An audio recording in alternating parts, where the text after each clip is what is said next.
17 তারিখে সকাল 9:30টার সময় আমার ফোনে একটা অপরিচিত নাম্বার থেকে ফোন আসে। আসার পর বলে যে আমি রাজশাহী শিক্ষা বোর্ডের একজন শিক্ষক, তুমি উপবৃত্তি করছো, তোমার উপবৃত্তির টাকা দেওয়া হবে। যেহেতু তোমার বিকাশ অ্যাকাউন্টে গত কয়েক মাসের লেনদেন নেই, তাই তোমার বিকাশ অ্যাকাউন্টে টাকার লিমিট বাড়াতে হবে। তো এর জন্য তোমার বিকাশ অ্যাকাউন্টে 24,500 টাকা ঢোকাও, কিন্তু তোমার বিকাশ অ্যাকাউন্টে কোনো টাকা যাবে না, শুধু একটা SMS আসবে।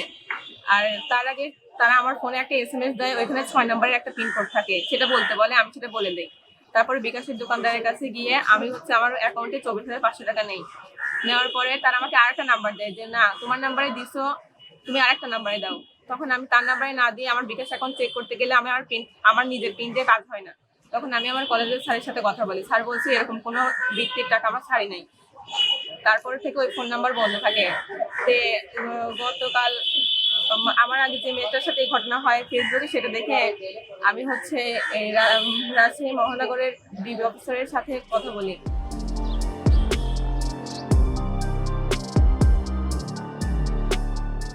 এখানে এসে কথা বলি আমার সাথে এরকম হয়েছে।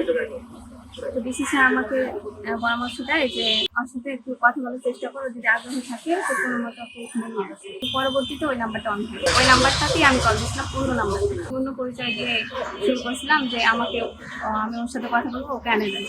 যে ও তো নাই, এটা রং নাম্বার, তারপর থেকে শুরু। আমি হাই ফ্যামিলির একটা গল্প বানাই বলতাম। ও গভর্নমেন্ট অফিসে জব করে, মানে হ্যান ত্যান অনেক কিছুই। আমার থেকে ওর আগ্রহটা অনেক বেশি ছিল। আমি যদি কথা না বলতাম তো ফোন দিয়ে বলতো কথা বলবো কেন। দুইজনের মধ্যে মোটামুটি ভালোই প্রেমের সম্পর্কেই গড়ে ওঠে। তখন আমি প্রতিদিনই ওর কাছে খবর নেই, আপডেট নেই, তো ও কোথায় কোথায় যায়, লোকেশন গুলো আমি নিয়ে কনফার্ম হয়ে দেখি ও সত্য কথা বলতেছে। আমি সব বানাই বলতাম যে আমার আবর আপু পড়ে রাজশাহী কলেজে, কিন্তু রাজশাহী কলেজ শোনার পরেও চিনতেই পারেনি যে রাজশাহী কলেজ আছে আলাদা। রাজশাহী কোন কলেজ? রাজশাহী কলেজ রাজশাহীতে তো একটাই, ওটাই তো ফার্স্ট কলেজ। চিনতে পারেনি, তার মানে ও রাজশাহী না। আমার এইসব কাহিনী শোনার পরে ওই অফারটা দিয়েছিল আমরা দেখা করবো। দেখা করার সূত্র ধরেই আমি সবকিছু কনফার্ম করি, লোকেশন দিই, হ্যাঁ দেখি যে রাজশাহী আসছে।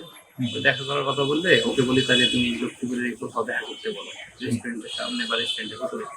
তখন আসলে আমার রেডি করা টিম তারপর ওদের দুইজনকে ধরে ফেলে আর কি।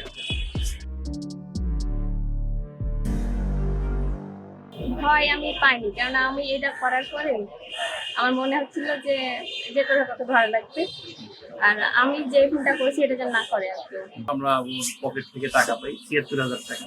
করার পরও অফিসে নিয়ে এসে জিজ্ঞাসাবাদ করলে সব স্বীকার করে, হ্যাঁ এরকম স্যার আমরা আরো কয়েকজন মিলে এগুলো কাজ করি। তাদের নাম ঠিকানা বলেন যে এরকম টাকাগুলো স্যার আসলে ওইভাবে বিভিন্ন জনের কাছ থেকে নেওয়া।